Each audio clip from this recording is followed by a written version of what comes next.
Okay, well, there's various sort of reports on the way that he records and the way he works. And now, the truth. How was it for you guys working with him?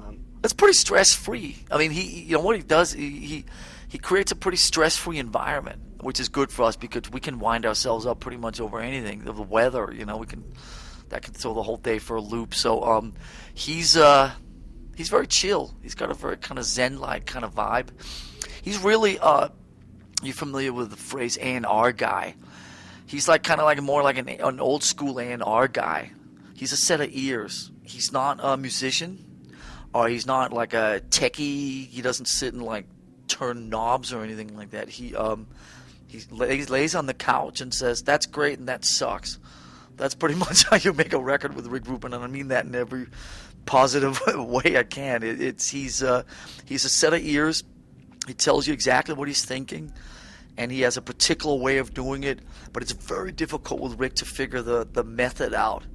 I spent a couple of months in the beginning trying to figure out like what it is that he's doing, and I kind of had to surrender and just kind of trust in him and let myself go. So it's very cool. It's very, very different than the Bob Rock way, and I got nothing but love for Bob, and Bob has heard the new record, and he's blessed it, and he's very cool. It's all good, but this is a very different kind of vibe than what Bob did, and it was important for us to just throw it all to the wind and do something different. Did he sit in on a lot of the pre-production, or did he let you guys work your way through it and then just come in and... He doesn't really sit in on anything. He kind of produces by absence, as you've probably heard.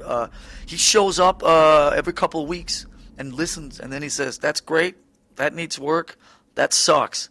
And then he goes away, and then he comes back 2 weeks later. Literally, I mean, and so he, the one thing that Rick was 100% on was that he did not want us to go to the studio until we were basically ready to go into the studio and execute a recording. He didn't want the studio to be a place of creative, kind of a creative experience. He didn't want us to go anywhere near the studio until we were 100% done writing and 100% rehearsed and like ready to go. So the only thing we were going to do in the studio was literally play the songs.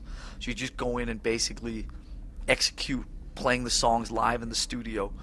So we spent a lot of time in pre-production, and he would come up obviously increasingly as it went along, maybe on a weekly basis or whatever. But Rick Rubin is not he's not there a lot. He was there for all the baking, all the making of the basic tracks. I don't know. Somebody handed me this fruit drink earlier. I don't know if there was speed in it or something. I don't know. But so he's there for the making of the backing tracks, and he's there for all the vocals. The rest of it, he kind of shows up once in a while.